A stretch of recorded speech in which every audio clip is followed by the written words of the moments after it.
વડોદરા શહેરમાં હાઈસ્પીડ ટ્રેનની કામગીરી પૂરજોશમાં ચાલી રહી છે। વડોદરા ખાતે બુલેટ ટ્રેન પ્રોજેક્ટના ગટર નાખવાની કામગીરી હાલ ચાલી રહી છે।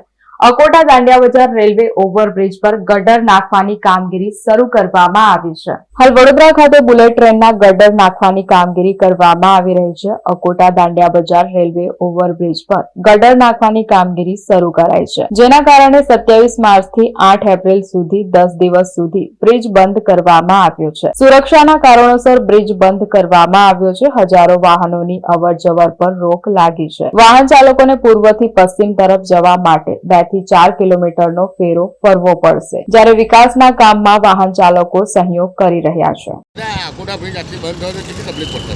તકલીફ એટલે એમને કંઈ સર્વે કરવો જોઈએ, ગમે તે, એટલે પોલીસ ડિપાર્ટમેન્ટ મળો કે ગવર્મેન્ટે અહીંયા અમારા 15-20 ઘર છે, જો ઓછામાં ઓછા 50થી 60 જણા અમે રહીએ છીએ।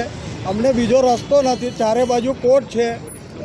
બહુ વખત અમે અત્યારે સવારે બધી લેડીઓ અમે અહીંયા આવીને રજૂઆત પણ કરી ગયા કે અમને કંઈક વિકલ્પ આપો। એમને અમે કીધું કે તમે અહીંયાથી અમારા 9 લાખી કે અમે આઈ કાર્ડ રાખીએ, અમારું પાન કાર્ડ આઈ કાર્ડ જે કંઈ હોય તે અમે તમને બતાવીશું, અમને એટલાને જવા દો, અમે બીજું કોઈ તકલીફ નથી। તકલીફ આ મોટી આ છે, કોઈ સાંભળવા તૈયાર નથી કોઈ। અમે રજૂઆત કરવા, મને તો ચાલતાય નથી આવડતું, મારા બંને પગ જતા રહેલા છે।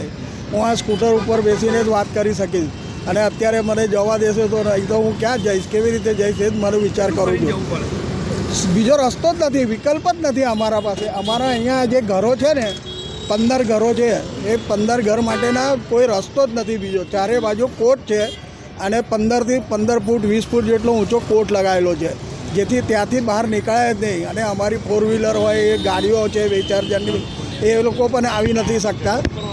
એટલે સવારે અમે આવીને અહીંયા રજૂઆત કરી તો એમને ટેમ્પરરી કીધું તમે આમ પેલા બ્રિજ સુધી નહીં, આગળ એક કટ છે પેલા ગ્રાઉન્ડમાં જવા, ત્યાંથી આમ ફરીને અહીંયા કહેજો એટલે તમને બહાર નીકળવા દેશે અને ત્યાંથી પછી અંદર આવવા દેશે। પણ હવે આ લોકો ડ્યુટી બદલાતી રહેશે એ લોકોને, એટલે અમે કેવી રીતે એમને એ કરવાના, કેવી રીતે પ્રૂફ શું અમારા લેડીઝ તો નીકળતા નથી। આજે જો હું દૂધની પોટલીઓ લઈ આવ્યો છું, 6 પોટલી અંદર છે। આજે સવારે જ અમારે દૂધ નહોતું એટલે મને નીકળવાનો વખત આવ્યો, પણ આ પ્રોબ્લેમ થયો એટલે હું બહાર નીકળી જ નહીં શક્યો। મારું વિજય શિરકે।